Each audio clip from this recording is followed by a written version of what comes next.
Comunicados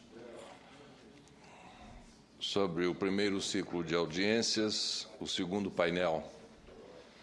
A Comissão de Serviços de Infraestrutura deu prosseguimento, na última quarta-feira, dia 27 de março, à sua agenda de audiências públicas intitulada Investimento e Gestão, desatando o nó logístico do país. O segundo painel, sobre eletricidade convencional, contou com a participação dos professores Sérgio Bajai, da Universidade Estadual de Campinas, Unicamp, presidente da Sociedade Brasileira de Planejamento Energético, e do Dr. Joaquim Francisco de Carvalho, pesquisador associado ao Instituto de Eletrotécnica e Energia da Universidade de São Paulo, a USP.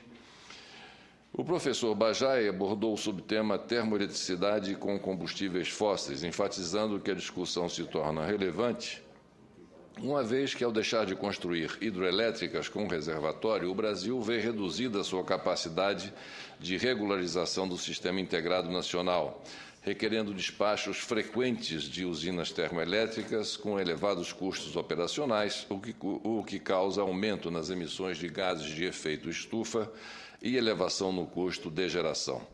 Segundo o professor, os principais fatores que delimitam as alternativas de expansão do sistema elétrico brasileiro no futuro dizem respeito, primeiro, a resistências de caráter socioambiental à construção de novas usinas hidrelétricas de médio e grande porte. Segundo, disponibilidade e preços do gás natural. Terceiro, evolução da produção de álcool e açúcar no país, cogeração com bagaço de cana. Quarto, redução dos custos das tecnologias que permitem a geração de energia elétrica a partir do carvão mineral, com baixo impacto ambiental. Quinto, sucesso no desenvolvimento da terceira e quarta gerações de usinas nucleares. Sexto, maior aproveitamento para a geração de energia elétrica de resíduos urbanos, industriais, agrícolas e florestais. E, finalmente, redução dos custos unitários de geração das diversas formas de geração distribuída.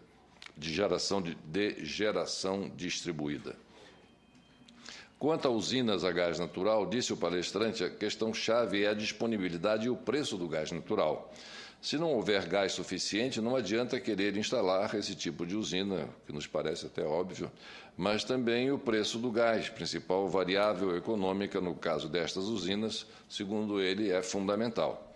A cogeração com bagaço de cana está completamente atrelada à evolução da produção de álcool e de açúcar no país.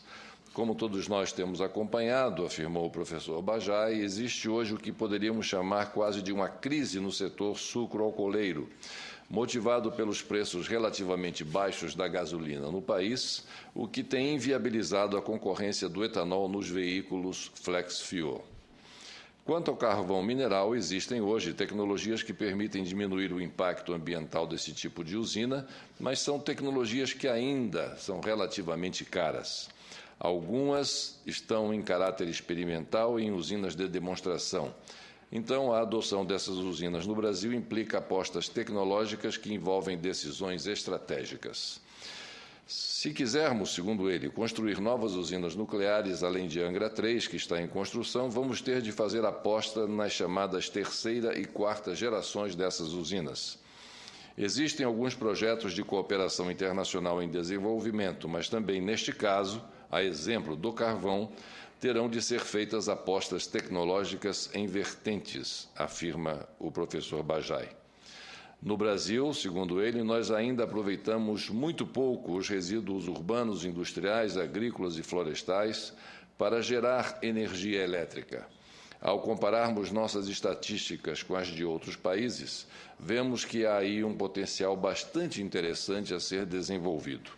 Finalmente, disse o palestrante, a geração distribuída de energia elétrica, que é o futuro do setor elétrico a médio e longo prazos em qualquer país, e que tem na geração solar fotovoltaica o melhor exemplo desse tipo de tecnologia, ainda apresenta custos unitários de geração elevados.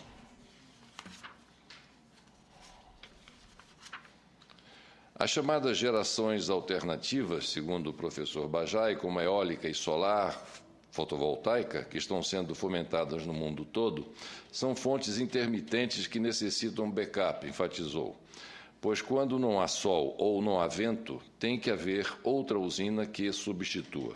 Se as usinas hidrelétricas novas possuírem reservatório, isso propicia o backup, porque a única maneira econômica que temos hoje de armazenar energia elétrica indiretamente é através de reservatórios de acumulação de água. Mas se as novas usinas hidrelétricas forem a fio d'água, vamos precisar ou de usinas nucleares, ou usinas termoelétricas a gás natural, ou usinas a carvão para atender a base da curva de carga, concluiu o professor Bajai.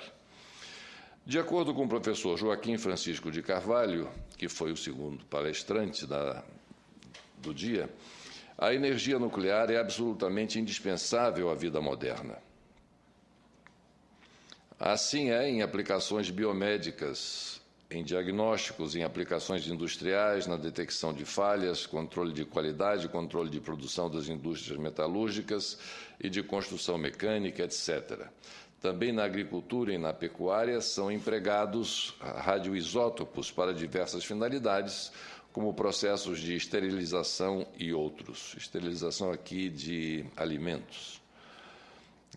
Para evitar que eles apodreçam. No Brasil, opina o palestrante, o espaço da energia nuclear encontra-se na pesquisa científica, nos reatores de pesquisa, nas aplicações biomédicas, industriais e agrícolas, e, eventualmente, por se tratar de reatores de potência até 20 megawatts na propulsão naval. O objetivo que devemos procurar no tocante à energia, enfatizou o professor, é fazer com que seja efetivamente importante para a qualidade de vida da população e, em função disso, escolher suas fontes de geração. O IBGE fez uma projeção da população brasileira e estima que, por volta do ano 2050, esta estará estabilizada em torno de 215 milhões de habitantes. Nessa direção, explicou ele, temos de considerar que as melhores linhas a serem procuradas estão no caminho das energias renováveis, o que está sendo objeto de grandes investimentos nos países desenvolvidos, como Alemanha, França e também Estados Unidos. Não podemos fazer planejamento estratégico na base das tecnologias atualmente empregadas e econômicas, afirmou o professor, pois a tecnologia evolui. O petróleo, assim como o urânio, fonte da energia nuclear, vão acabar. Nós temos a possibilidade de gerar toda a energia necessária para que nossa população alcance um elevado padrão de qualidade de vida, apenas com energia renovável, com energias renováveis. Admitindo que os países da Europa Ocidental têm uma elevada qualidade de vida, o consumo de energia por habitante nesses países, que apresenta uma média de 5.060 gigawatts-hora por ano por habitante, pode ser um bom indicador do nível de consumo de energia per capita que nós deveríamos adotar como condição necessária e suficiente. Atualmente, o Brasil consome 2.000 gigawatts-hora por ano por habitante. As principais alternativas para a geração de energia elétrica em larga escala no Brasil são as hidrelétricas e termoelétricas nucleares e a combustíveis fósseis, vindo depois os parques eólicos. Também a biomassa é alternativa interessante. A escolha da alternativa mais adequada deve basear-se no arranjo que conduza a mínimos custos de geração, máxima eficiência da fonte primária disponível e mínimos impactos ambientais provocados pela operação de usina geradora ou da usina geradora, segundo o palestrante. O potencial hidroelétrico brasileiro, recentemente levantado pela CEPEL e pela EPE, é de 267 gigawatts, das quais 83 já estão em operação, sendo que 60% do que ainda resta para aproveitar está na Amazônia. Na opinião do professor, ainda podemos e é indispensável construir na Amazônia muitas hidrelétricas com reservatórios de acumulação. As populações locais e outras têm que ser respeitadas, mas estas hoje vivem em condições muito primitivas, com expectativa e qualidade de vida muito baixas, o que não pode ser desejável manter. É necessário que essas populações evoluam e melhorem a sua qualidade de vida disse o professor Joaquim Francisco de Carvalho. Continuando, informou-nos que, em 2001, a CEPEL realizou um estudo e estimou o potencial eólico em 143 gigawatts, mas estudos mais recentes apontam para um potencial de 300 gigawatts. A capacidade hidrelétrica de 209, a eólica de 300, e mais as térmicas, a biomassa, que tem um potencial instalável de 15 gigawatts, somam, portanto, 524 gigawatts de fontes renováveis. Com o sistema interligado por meio de smart grids, uma rede inteligente, as eólicas funcionarão permanentemente injetando energia na rede e, nesses momentos, economiza-se a água dos reservatórios hidrelétricos. Além disso, a energia eólica é intermitente em parques individuais, mas parece claro que há um momento de calmaria, sem nenhum vento no país inteiro. Ou melhor dizendo, mas parece claro que não há um momento de calmaria, sem nenhum vento no país inteiro. Se os parques forem todos interligados, um ou outro estará sempre funcionando. E o fator de capacidade dos parques interligados é muito maior do que o fator usado nos cálculos apresentados, que foi de 0,22, asseverou o palestrante. Temos que fazer grandes investimentos no desenvolvimento tecnológico das redes inteligentes e temos que investir na construção dessas redes para interligar todos os parques com o sistema hidroelétrico e também com o sistema fotovoltaico. Só em 2010, afirmou o professor Joaquim Francisco de Carvalho, na Alemanha, onde o fator de capacidade dessa fonte é de 0,1, ou seja, 10%, foram instalados 1,2 gigawatts em painéis fotovoltaicos, o que equivale à central nuclear de Angra 3, que está sendo construída. O sistema hidro poderá operar também em sinergia com as termoelétricas e a bagaço de cana, pois a frota automotiva é em grande parte movida a etanol, o que forçosamente resulta numa grande quantidade de bagaço produzida. A melhor maneira de aproveitar esse bagaço, que é uma fonte renovável, é gerar energia elétrica, o que poderá acrescentar mais 39.500 gigawatts hora ano ao sistema. Assim, afirmou o palestrante, o sistema interligado contaria com a geração de 1.405.300 gigawatts hora ano. A reserva de segurança seria representada, portanto, pelas já existentes termoelétricas a gás. Multiplicando a população estimada de 215 milhões para 215 milhões é a estimativa dele da população brasileira para 2050. Então, multiplicando essa população estimada de 215 milhões em 2050 por 5.600, consumo médio anual dos europeus, nós precisaríamos gerar 1.215.000 gigawatts hora ano. Portanto, afirmou o professor, só com fontes renováveis o Brasil tem condições de satisfazer toda a sua demanda por energia elétrica com sobras. Concluindo, disse o palestrante, o nosso sistema deve ser visto sob o enfoque de nossas necessidades e possibilidades, planejado para aproveitar racionalmente e com sustentabilidade o potencial. Esse sistema é hidroeólico e biotérmico, porque nós visamos economizar água dos reservatórios usando a energia eólica e temos também o bagaço da cana. Assim, podemos gerar mais de 1.400.000 gigawatts hora por ano, tornando desnecessárias as termoelétricas nucleares e as convencionais a combustíveis fósseis, com exceção das de gás natural, que manteríamos como reserva técnica, encerrou o professor Joaquim de Carvalho. O segundo comunicado, a reunião de cúpula em Durban, dos BRICS. Realizou-se em Durban, na África do Sul, nos dias 26 e 27 de março, a 5ª reunião de cúpula dos BRICS, grupo composto por Brasil, Rússia, Índia, China e África do Sul, que foi fundado em 2009. A origem desse acrônimo BRIC remonta a 2001, quando o economista do Goldman Sachs, Jim O'Neill, o criou para designar um conjunto de países em desenvolvimento que prometia rápido crescimento e a possibilidade de vir a liderar a economia mundial. A África do Sul entrou para o grupo posteriormente em 2010. A cúpula de Durban apresentou 2 resultados que, apesar de ainda não serem concretos, mostram a intenção de se atingir objetivos práticos. O primeiro, que interessa de perto a esta comissão, é um acordo de princípios para a criação de um banco de desenvolvimento do grupo, que terá a função de financiar obras de infraestrutura nos países membros. As necessidades de financiamento atingiriam 4 bilhões e 500 milhões de dólares nos próximos 5 anos.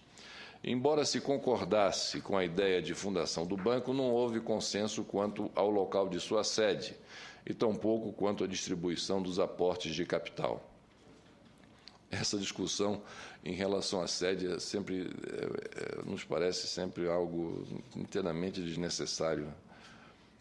Em vez de discutir o montante do valor a ser aplicado, onde vai ficar a sede do banco, com tanta coisa para ser realizada e ser discutida. Essas decisões ficaram para a próxima reunião de cúpula, a realizar-se no Brasil em 2014. Portanto, em 2014 é que vão decidir onde será a sede do banco. E aí ver o total do valor a ser investido, sabendo que esse valor já foi estimado inicialmente em 4 bilhões e 500 milhões de dólares. Outro compromisso assumido foi a criação de um fundo de reserva financeiro de 100 bilhões de dólares. Muito importante essa decisão,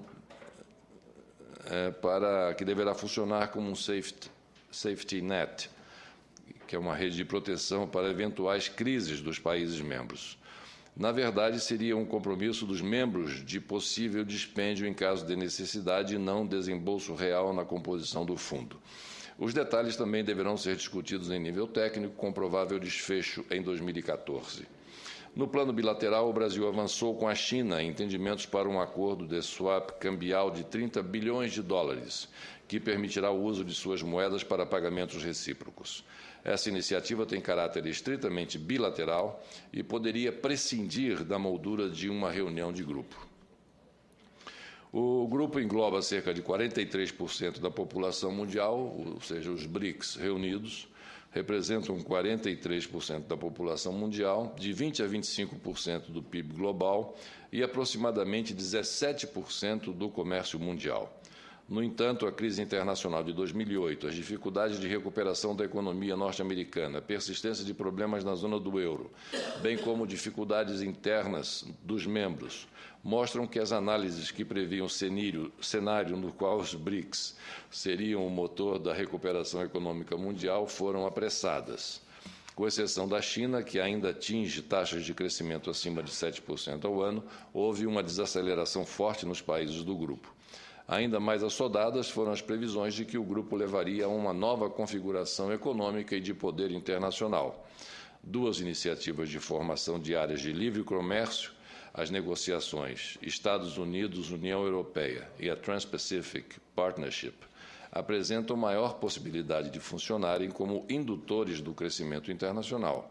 Por outro lado, deverão consolidar o status quo, deixando de lado a China, que, por sua dimensão econômica e crescente importância estratégica, tem posição que a faz rivalizar com os Estados Unidos. Os outros países do BRICS não devem adquirir estatura que os levem a alterar significativamente o cenário internacional. No âmbito do grupo, destacam-se a heterogeneidade de seus componentes e os interesses conflitantes, fatores que limitam seu funcionamento como focos de influência individualizado. A China deve cada vez mais destacar-se pela pujança e não subordinará seus interesses aos desígnios dos BRICS. Coloca-se em patamar no qual sua relação dela, China, há um tempo de disputa e simbiose no caso dos investimentos americanos em seu território e sua maciça aquisição de bonds dos Estados Unidos com suas reservas, é algo que para eles é prioritário.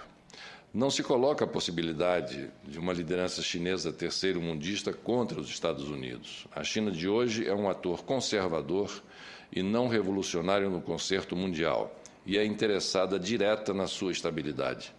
Do ponto de vista econômico, verifica-se importante divisão entre os participantes dos BRICS.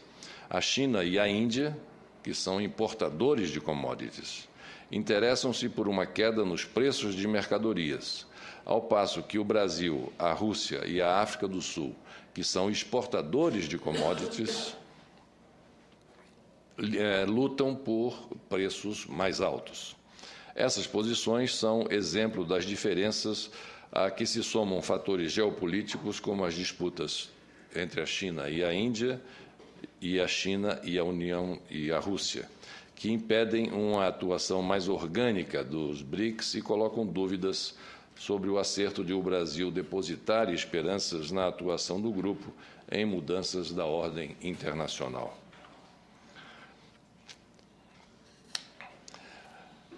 Prazos apresentados pelo diretor-geral do DENIT.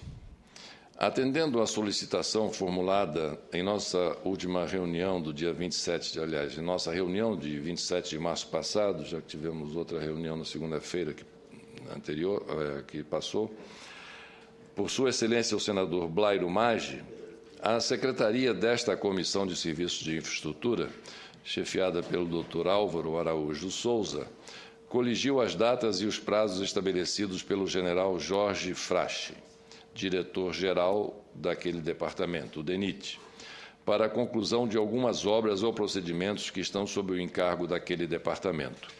Em resposta a questionamentos apresentados pelas senhoras e senhores senadores presentes à audiência pública realizada pela comissão no dia 20 de março de 2013, foram as seguintes as palavras e compromissos do senhor diretor-geral.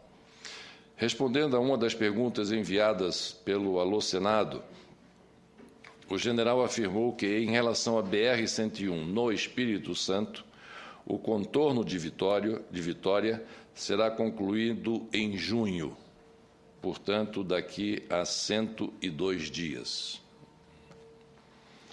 Em resposta ao questionamento de Suas Excelências, os senhores senadores, ele afirmou que, em relação à BR-163, rodovia Cuiabá-Santarém, em relação à BR-163, especificamente citando 3 trechos da 163. O primeiro, o trecho de 282 quilômetros entre Rondonópolis e Posto Gil, no Mato Grosso.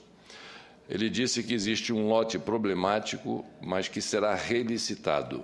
E em, no máximo, 60 dias, a obra terá reinício. Ou seja, ele assumiu o compromisso com esta comissão de que a obra da 163, referente ao trecho de 282 quilômetros entre Rondonópolis e Posto Gil, estará licitada e colocada na rua, como se costuma dizer, até o dia 20 de maio deste ano.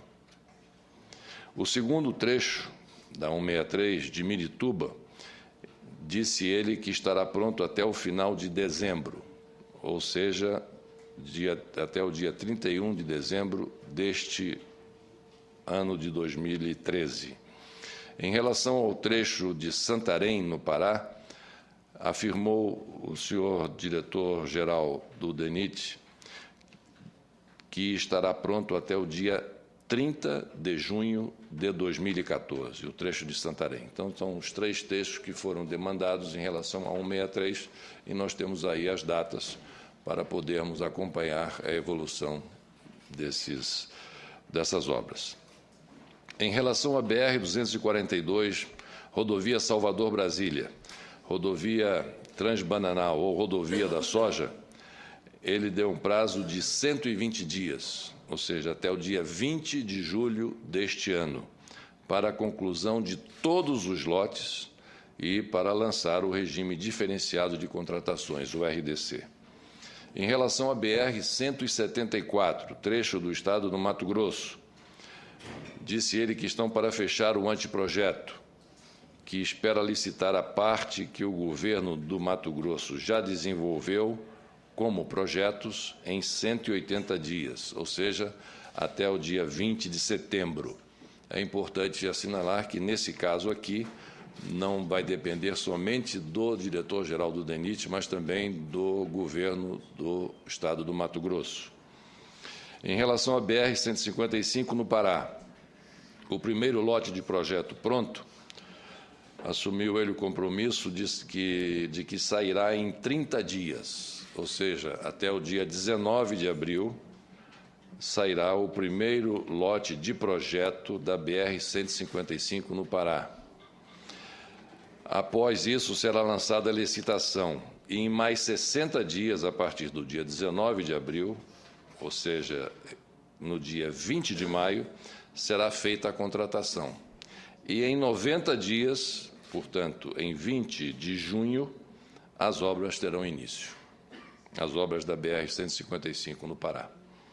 Em relação à BR-364, que vai de São Paulo até o Acre, trecho do estado do Acre, como disse, ele afirmou que dirá em 15 dias, a partir do momento em que ele aqui esteve, qual será a solução encontrada. Então, esse prazo, senador Sérgio Petecão, expira-se amanhã, 4 de abril. Então, amanhã talvez fosse o caso de saber do senhor diretor-geral do DENIT, general Frache, se esse trecho da BR-364, que vai de São Paulo ao Acre, se já foi encontrada a solução para o problema. Em relação à derrocagem do Pedral de Lourenço, no Pará, que vai viabilizar a hidrovia Tocantins-Araguaia, disse ele que recebe o projeto até o dia 20 de maio, em 60 dias. Foi o prazo que ele deu para receber o projeto. Então, 20 de maio. E que o lançamento do regime diferenciado de contratação, o RDC, se dará em mais 60 dias, portanto, no dia 19 de julho. Será, segundo o general Frache, lançado pelo regime diferenciado de contratação. A derrocagem, isso em relação à derrocagem do Pedral do Lourenço no estado do Pará. A BR-316, trecho entre o povoado de Carié, Alagoas e Inajá, em Pernambuco. Ele afirmou que a licitação via RDC, de acordo com determinação da presidenta da República, Dilma Rousseff, se dará em 90 dias, ou seja, até o dia 18 de junho. Até o dia 18 de junho, terá a licitação via RDC colocada para a conclusão do trecho da BR-316 entre Carié, Alagoas e Inajá, Pernambuco. Em relação à BR-425, Abunã, Rondônia e Guajará-Mirim, também no estado de Rondônia, ele disse que fará nova licitação até o dia 30 de abril, senador Valdir Raupp, via RDC. Quer dizer, até o dia 30 de abril, segundo o diretor-geral, será feita a nova licitação para a BR-400. Já foi aberta. Então, uma boa notícia nos traz Sua Excelência o senador Valdir Raupp, dizendo que já foi aberta a licitação. Ou seja, o general Frache se antecipou em quase 30 dias. Foi lançada a licitação, não é isso? Foi na segunda-feira passada. Foi lançada a licitação. É o que ele disse aqui, apenas para... O que ele assumiu o compromisso foi que a BR-425, Abunã, Rondônia, a Guajará-Mirim, também no estado de Rondônia, ele assumiu o compromisso que uma nova licitação via RDC seria lançada até o dia 30 de abril. Aí, Vossa Excelência, se pudesse informar se foi na segunda-feira. Esse foi o compromisso de Sua Excelência, o diretor-geral, general Frache, do DENIT. O general Frache também assumiu outros compromissos, sem, contudo, estabelecer prazos explícitos para a sua conclusão. Em relação à BR-135, trecho entre São Luís, no Maranhão, e Miranda do Norte, também naquele estado, Afirmou ele que será duplicado em breve, mas que apresenta dificuldade, porque o órgão ambiental estadual quer um estudo de impacto ambiental e um relatório de impacto ambiental. Em relação à BR-226, a rodovia Belém-Brasília, rodovia transbrasiliana, ele informa que o asfaltamento dos 100 primeiros quilômetros está sendo tratada com o Ministério do Planejamento. Em relação à BR-319, que liga Manaus, no Amazonas, claro, a Porto Velho, aqueles que são bem versados em geografia conhecem, Porto Velho, no estado de Rondônia, diz Sua Excelência o General Frache que não está pronta em razão da discussão de questões ambientais. E, por fim, em relação à BR-101, a rodovia translitorânea, trecho do estado de Alagoas, ele informa que está sob análise da área técnica do Tribunal de Contas da União desde setembro do ano passado. Outro comunicado, paralisação de obras pelo Tribunal de Contas da União. Desde o início dos trabalhos da Comissão de Serviços de Infraestrutura, esta direção dos trabalhos tem abordado e demonstrado preocupação com a paralisação de obras por parte do Tribunal de Contas da União, especialmente em grandes e importantes empreendimentos voltados para a melhoria e, em alguns casos, para a efetiva solução dos problemas que o país enfrenta nos diversos segmentos de sua infraestrutura. A tônica das críticas não se volta para a necessidade ou não de fiscalização. Não é esse o caso. Muito menos para a relevância dessa imprescindível atividade de controle exercida por vários órgãos e serviços públicos e até mesmo pela própria sociedade por meio de suas entidades representativas. A verdade é que, pelos fatos e notícias que nos chegam, vê-se que está havendo um excesso de rigor e, sobretudo, uma ausência de sensibilidade e entendimento maior quando se trata de fiscalizar obras públicas. Não bastassem exigências, burocracias e licenciamentos de toda ordem, aliás, inclusive licenciamentos até mesmo arqueológicos, como bem frisou na última reunião o senador Blairo Maggi, o Brasil enfrenta agora um verdadeiro novelo de exigências técnicas e morosidade na solução dos problemas encontrados pelo Tribunal de Contas da União. São iniciativas que, ao fim, demonstram apenas um preciosismo de zelos muitas vezes infundados ou de fácil superação, mas que retardam o andamento de obras essenciais ao desenvolvimento do país e ao bem-estar da população.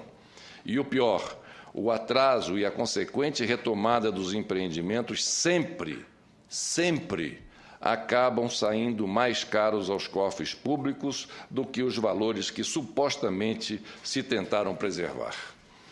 Quantas vezes não ouvimos falar em sobrepreços e aditivos de contratos, mas que, na verdade, na prática das construções, tornaram-se necessários simplesmente pelos prejuízos e deterioração das obras paralisadas inadequada ou inoportunamente. O que se pede,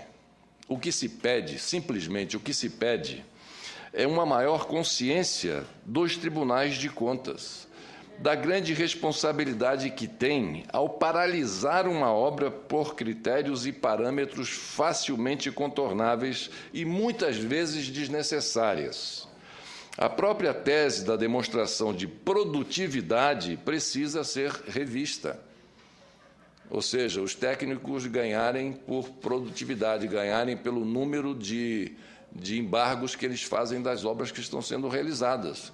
Essa, definitivamente, não é a melhor maneira, nem a maneira mais inteligente de se remunerar no serviço público alguém que trabalhe, sobretudo, em áreas como essa. Não é desse tipo de produtividade e contabilização de feitos meramente fiscalizatórios que o Brasil necessita. Não tem sentido paralisar, por exemplo, 8 trechos de uma obra de rodovia para depois verificar que somente 2 trechos apresentavam, de fato, problemas sérios. O caso da BR-101 em Alagoas, e me permitam citar especificamente esse caso, porque é agora, nesse momento que vem ocorrendo, é também simbólico dessa letargia administrativa e burocrática do Tribunal de Contas da União. Não é admissível em qualquer país desenvolvido ou sério embargar uma obra por meses a fio, para discutir se cabe ou não, ou a quem cabe, o pagamento de royalties pela exploração de uma pedreira fornecedora de brita. Ora, a obra tem que continuar. O empreendimento e os contratos devem ser respeitados sob pena de prejuízos, aí sim, incalculáveis. A discussão dos royalties à parte da construção pode perfeitamente ser feita em paralelo, ou mesmo mais adiante, em outras esferas e instâncias do poder público. O que não se admite, neste caso, é que essa questão seja motivo de paralisação de uma obra daquele porte, ainda mais por um período longo, como é o caso. Parada desde setembro e prestes a acabar a estiagem, lá na região, nós teremos, ao fim, um atraso de 1 ano e 3 meses. Isso se, até lá, o assunto tiver sido resolvido. E os prejuízos gerados? A quem caberá reparar os danos causados?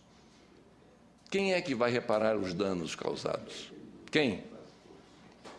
Quem será o responsável? O Tribunal de Contas da União? Os seus técnicos? Certamente que não. Por isso é o caso até de se discutir a punição por ações danosas e irresponsabilidades como essas, porque não podemos cobrar dos responsáveis. Repetindo. Por isso é o caso até de se discutir a punição por ações danosas e irresponsabilidades como essa. Por que não podemos cobrar dos responsáveis pelos seus atos levianos e por suas decisões burocráticas e danosas ao país? Não seria, então, o caso de perguntar, afinal, quem fiscaliza o fiscal? Não bastasse esse cenário tecnocrático, essas discussões bizantinas e essa postura de fiscais querendo ser mais realistas do que o rei, constatamos agora desmandos e regras absurdas dentro dos procedimentos administrativos e da sistemática de fiscalização e decisão do Tribunal de Contas da União. De um próprio ministro do Tribunal de Contas da União, vejam as senhoras e senhores senadores, ouvi que a ele, ministro do TCU, não é permitido estabelecer prazo à sua equipe técnica para devolução de processos. Ou seja, o ministro, o cargo mais alto na hierarquia do tribunal, fica na dependência da vontade, do ritmo e do tempo de seus subalternos. A eles, técnicos e fiscais, muitas vezes recém-saídos das universidades, cabem ditar a celeridade ou a falta dela, da análise técnica, sem nenhuma interferência da conveniência socioeconômica e de políticas públicas que deveria ser ditada ou imposta pelos ministros, os verdadeiros agentes decisórios. Ou seja, o andamento das obras do país está nas mãos de técnicos funcionalmente impúberes, talvez até em estágio probatório, e que, pelo visto, não têm o menor compromisso e o necessário conhecimento da realidade brasileira e da urgência que nossa infraestrutura requer. Por tudo isso, precisamos até mesmo questionar o alcance do poder do Tribunal de Contas da União, a começar pelo que dispõe nossa lei maior, a Constituição Federal. Diz ela em seu artigo 71, o controle externo a cargo do Congresso Nacional será exercido com o auxílio do Tribunal de Contas da União, ao qual compete. Inciso 9. Assinar prazo para que o órgão ou entidade adote as providências necessárias ao exato cumprimento da lei, se verificada a legalidade. Inciso 10. Sustar, se não atendido, a execução do ato impugnado, comunicando a decisão à Câmara dos Deputados e ao Senado Federal. Parágrafo 1º. No caso de contrato, o ato de sustação será adotado diretamente pelo Congresso Nacional, que solicitará de imediato ao Poder Executivo as medidas cabíveis. Parágrafo 2º. Se o Congresso Nacional ou o Poder Executivo, no prazo de 90 dias, não efetivar as medidas previstas no parágrafo anterior, o Tribunal decidirá a respeito. Chama-se a atenção para os parágrafos 1º e 2º. O parágrafo 1º atribui ao Congresso Nacional a adoção do ato de sustação que será comunicado ao Poder Executivo para que sejam tomadas as medidas cabíveis. Textualmente, é isso que diz o parágrafo 1º.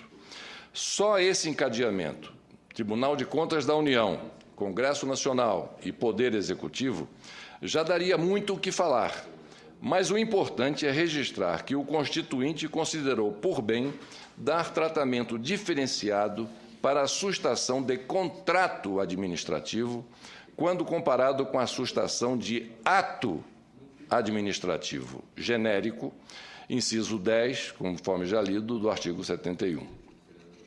Enquanto a sustação de ato administrativo pode ser realizada diretamente pelo TCU, ato administrativo, e posteriormente comunicada à Câmara dos Deputados e ao Senado Federal, a sustação de contrato administrativo é um ato complexo do qual participam TCU, Congresso Nacional e Poder Executivo. Se o artigo 71 terminasse no parágrafo 1º, não restaria dúvida de que o TCU não pode sustar contrato administrativo.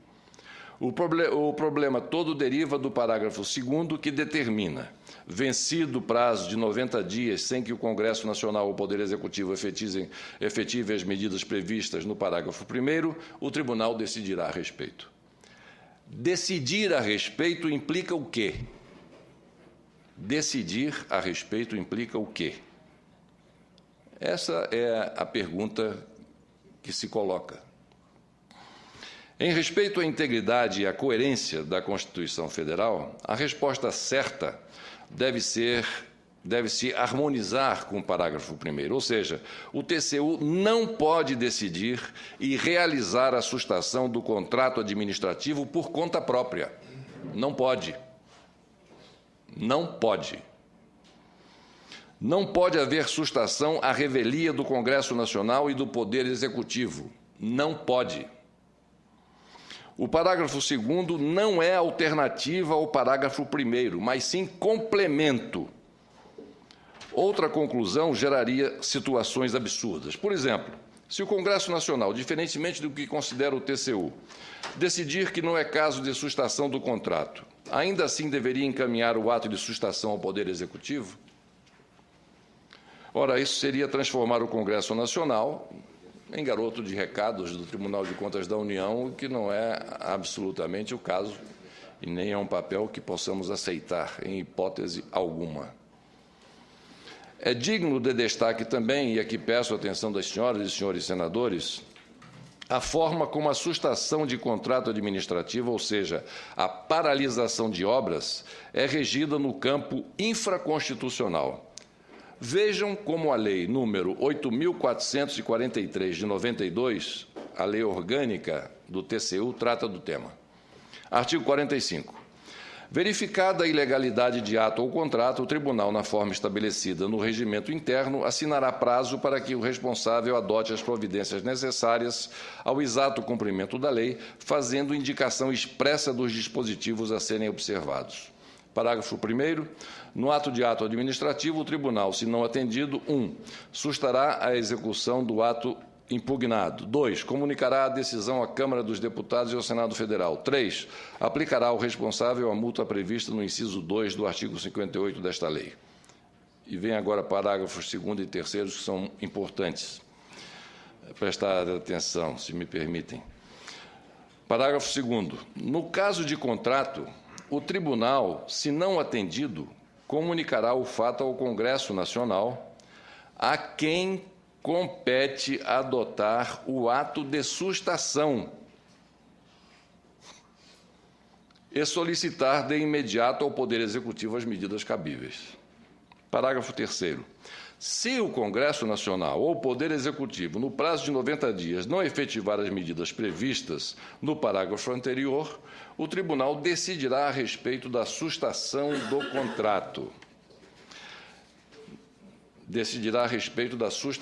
contrato. Notem como o legislador, no parágrafo 3º, foi além do Constituinte. Por determinação da Lei 8.443, de 92, o TCU decidirá a respeito da sustação do contrato. Bem, talvez decidir a respeito da sustação do contrato não signifique poder sustar o contrato de motu próprio. O regimento interno do TCU, porém, vejam agora, senhoras e senhores senadores, que absurdo, fulmina qualquer dúvida quanto aos poderes do órgão auxiliar do Poder Legislativo, que é o próprio Tribunal de Contas da União. Diz no seu artigo 251, verificada a ilegalidade de ato ou contrato em execução, o tribunal assinará prazo de até 15 dias para que o responsável adote as providências necessárias ao exato cumprimento da lei, com indicação expressa dos dispositivos a serem observados, sem prejuízo do disposto no inciso 4 do caput e nos parágrafos 1º e 2º do artigo anterior. Parágrafo 1º. No caso do ato administrativo, o tribunal, se não atendido, 1. Sustará a execução do ato impugnado. 2. Comunicará a decisão à Câmara dos Deputados e ao Senado Federal. 3. Aplicará ao responsável no próprio processo de fiscalização a multa prevista no inciso 7º do artigo 268. Parágrafo 2º. No caso de contrato, o tribunal, se não atendido, adotará a providência prevista no inciso 3 do parágrafo anterior e comunicará o fato ao Congresso Nacional, a quem compete adotar o ato de sustação e solicitar de imediato o Poder Executivo as medidas cabíveis. E aqui vem o principal. Parágrafo 3º. Se o Congresso Nacional ou o Poder Executivo, no prazo de 90 dias, não efetivar as medidas previstas no parágrafo anterior, o Tribunal decidirá a respeito da sustação do contrato, como aqui já foi lido. Parágrafo 4º. Verificada a hipótese do parágrafo anterior verificada a hipótese do parágrafo anterior e se decidir sustar o contrato, o Tribunal, primeiro, determinará ao responsável que, no prazo de 15 dias, adote as medidas necessárias ao cumprimento da decisão. 2. Comunicará o decidido ao Congresso Nacional e à autoridade